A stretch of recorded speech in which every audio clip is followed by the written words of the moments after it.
আসসালামু আলাইকুম। বাংলাদেশ বেতার রাজশাহী। আজ শুক্রবার ১৯শে ভাদ্র ৯ই রবিউল আওয়াল ১৩ই সেপ্টেম্বর। স্থানীয় সংবাদ পড়ছি নূরজাহান বন্যা। প্রধান উপদেষ্টা ড মোহাম্মদ ইউনুস দেশের শীর্ষস্থানীয় ব্যবসায়ীদের সরকারের সঙ্গে একসাথে কাজ করার আহ্বান জানিয়েছেন। তিনি গতকাল রাজধানীর ইন্টারকন্টিনেন্টাল হোটেলে international chamber of commerce Bangladesh আয়োজিত ন্যাশনাল বিজনেস সংলাপে এ আহ্বান জানান। প্রধান উপদেষ্টা বলেন, ছাত্র জনতার গণঅভ্যুত্থান নতুন বাংলাদেশ গড়ার সুযোগ তৈরি করে দিয়েছে। তিনি নতুন তরতাজা বাংলাদেশ গড়তে সকলকে একসঙ্গে কাজ করার আহ্বান জানান। প্রধান উপদেষ্টা বলেন, সমাজে যে পচন ধরেছিল ছাত্রদের আন্দোলন ছাড়া সেখান থেকে মুক্তির কোনো উপায় ছিল না। আর পচন নয়, সুস্থ সবল জাতি হিসেবে নিজেদেরকে প্রতিষ্ঠা করতে হবে। তিনি আরও জানান, বাংলাদেশ দ্বিতীয় বড় পোশাক রপ্তানিকারক দেশ। পোশাক শিল্পের উপর দিয়ে অনেক চড়াই উতরাই গিয়েছে, তবু এ শিল্প থেমে থাকেনি। শ্রমিক মালিকদের মধ্যে সম্পর্ক উন্নত করা হবে, তা না করা গেলে সামনে আগানো কঠিন হবে। এ সময় আইএলও কনভেনশনে স্বাক্ষর করার উপরও জোর দেন তিনি। রাজশাহী মেডিকেল কলেজ হাসপাতালে চিকিৎসাধীন বৈষম্য বিরোধী ছাত্র আন্দোলনে আহত শিক্ষার্থীদের খোঁজ খবর নিয়েছেন রাজশাহী বিশ্ববিদ্যালয়ের উপাচার্য অধ্যাপক ড সালেহ হাসান নকিব। তিনি গতকাল সন্ধ্যায় রামেক হাসপাতালে চিকিৎসাধীন আহত শিক্ষার্থীদের খোঁজ খবর নেন। এ সময় উপাচার্য আহত শিক্ষার্থীদের প্রতি সহমর্মিতা পোষণ করে তাদের সুচিকিৎসার জন্য আশ্বাস দেন। রাজশাহী বরেন্দ্র বহুমুখী উন্নয়ন কর্তৃপক্ষ বিএমডি এর আগস্ট মাসের মাসিক সমন্বয় সভা অনুষ্ঠিত হয়েছে। গতকাল বিএমডি এর সদর দপ্তরের সম্মেলন কক্ষে অনুষ্ঠিত সভায় প্রতিষ্ঠানটির নির্বাহী পরিচালক মোহাম্মদ শফিকুল ইসলাম সভাপতিত্ব করেন। সভায় সভাপতি মাঠ পর্যায়ের কর্মকর্তাদের থেকে চলমান উন্নয়ন প্রকল্প, সেচ, বৃক্ষরোপণ কার্যক্রম সম্পর্কে অবগত হন এবং মাঠের সমস্যা সমাধানে অতিরিক্ত প্রধান প্রকৌশলীদের নির্দেশ দেন। অন্য কর্মকর্তাদেরও সঠিকভাবে দায়িত্ব পালনের পরামর্শ দেন। বৈষম্য বিরোধী শিক্ষার্থীদের দাবির পরিপ্রেক্ষিতে রাজশাহীর প্রাইভেট টিচার অ্যাসোসিয়েশন সাবজেক্ট প্রতি টিউশন ফি নির্ধারণ করেছে। গতকাল সংবাদ সম্মেলন করে এই ফি ঘোষণা করা হয়। শিক্ষার পরিবেশ ও মানোন্নয়নের লক্ষ্যে বৈষম্য বিরোধী শিক্ষার্থী ও রাজশাহী জেলা প্রশাসনের সঙ্গে প্রাইভেট টিচার অ্যাসোসিয়েশনের বৈঠকের পর ফি নির্ধারণ করা হয় বলে অ্যাসোসিয়েশন নেতৃবৃন্দ দাবি করেন।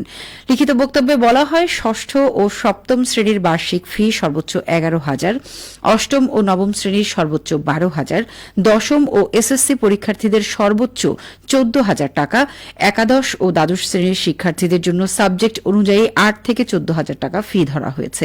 ২ কিস্তিতে এই ফি পরিশোধ করা যাবে, তবে দরিদ্র ও মেধাবীদের জন্য কোর্স ফি শিথিলযোগ্য। সংবাদ সম্মেলনে সংগঠনের আহ্বায়ক আনিসুজ্জামান টুকু সহ অনেকেই উপস্থিত ছিলেন। রাজশাহী বিশ্ববিদ্যালয়ের ইংরেজি বিভাগের অধ্যাপক ড মাসুদ আক্তারকে institute of English and other languages এর পরিচালক নিয়োগ করা হয়েছে। গতকাল উপাচার্য অধ্যাপক ড সালেহ হাসান নকিব এই নিয়োগ দেন। এদিকে নিয়োগের অফিস আদেশ জারির পরপরই অধ্যাপক মাসুদ আক্তার পরিচালকের দায়িত্বে যোগদান করেন। এ সময় তিনি দায়িত্ব পালনে শিক্ষক, শিক্ষার্থী সহ সংশ্লিষ্ট সকলের সহযোগিতা প্রত্যাশা করেন। চাঁপাইনবাবগঞ্জের জেলা প্রশাসক আব্দুস সামাদ জেলা প্রশাসনের কর্মকর্তা কর্মচারীদের সঙ্গে মতবিনিময় করেছেন। গতকাল বিদায়ী জেলা প্রশাসক এ.কে.এম. গালিব খানের কাছ থেকে দায়িত্বভার গ্রহণের পর এই মতবিনিময় করেন তিনি। চাঁপাইনবাবগঞ্জের জেলা প্রশাসকের সম্মেলন কক্ষে অনুষ্ঠিত মতবিনিময় সভায় অন্যান্যের মাঝে উপস্থিত ছিলেন চাঁপাইনবাবগঞ্জ স্থানীয় সরকার বিভাগের উপপরিচালক দেবেন্দ্রনাথ ওঁরাও, অতিরিক্ত জেলা প্রশাসক আহমেদ মাহবুবুল ইসলাম।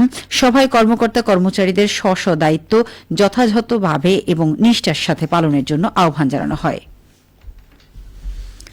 চাঁপাইনবাবগঞ্জের নাচল উপজেলায় বজ্রপাত রোধ ও জলবায়ু পরিবর্তনজনিত ঝুঁকি নিরসনে সড়কের দুই ধারে তালবীজ রোপণ করা হয়েছে। গতকাল নাচল উপজেলার ফতেপুর ইউনিয়নের মির্জাপুর বাজার থেকে বীরেন বাজার হয়ে আলিশাপুর মোড় পর্যন্ত এই তালবীজ রোপণ করা হয়। ৫ কিলোমিটার দীর্ঘ এই সড়কে তালবীজ রোপণকালে উপস্থিত ছিলেন ফতেপুর ইউনিয়ন পরিষদের চেয়ারম্যান ইসমাইল হক অপু ও অন্যান্য স্থানীয় জনপ্রতিনিধি সহ বেসরকারি সংস্থার কর্মকর্তারা। এর আগে সম্প্রতি নাচল উপজেলার নিজামপুর ইউনিয়নে তালবীজ রোপণ করা হয়। নাটোরে বৈষম্য বিরোধী ছাত্র আন্দোলনে শহীদ ছাত্র জনতার স্মরণে আলোচনা সভা ও বৃক্ষরোপণ কর্মসূচি পালন করা হয়েছে। গতকাল সিংড়া উপজেলার কলম ডিগ্রি কলেজে এই কর্মসূচির আয়োজন করে স্থানীয় পরিবেশবাদী সংগঠন কলম, প্রকৃতি ও পরিবেশ রক্ষা কমিটি এবং কলেজের শিক্ষার্থীবৃন্দ। আলোচনা সভায় সভাপতিত্ব করেন কলম ডিগ্রি কলেজের অধ্যক্ষ আবুল হোসেন। ভূগোল বিভাগের সহকারী অধ্যাপক ও পরিবেশ কর্মী হারুনা রশিদের সঞ্চালনায় সভায় বক্তব্য রাখেন চলনবিল জীববৈচিত্র্য রক্ষা কমিটির সাধারণ সম্পাদক সাইফুল ইসলাম এবং কলেজের শিক্ষক ও শিক্ষার্থীবৃন্দ। পরে কলেজ চত্বরে শহীদদের স্মরণে বিভিন্ন ফলদ বৃক্ষ রোপণ করা হয়। সবশেষে আবহাওয়া। আজ সকাল ৬টায় রাজশাহীতে তাপমাত্রা ছিল ২৮ ডিগ্রি সেলসিয়াস। এ সময় বাতাসে আপেক্ষিক আর্দ্রতার পরিমাণ ছিল ৯৪%। রাজশাহী ও পার্শ্ববর্তী এলাকায় আজ সূর্যোদয় হয়েছে ভোর ৫টা ৫১ এবং সূর্য অস্ত যাবে সন্ধে ৬টা ১১। সংবাদ শেষ হল। আমাদের পরবর্তী খবর দুপুর ১২টা ১০।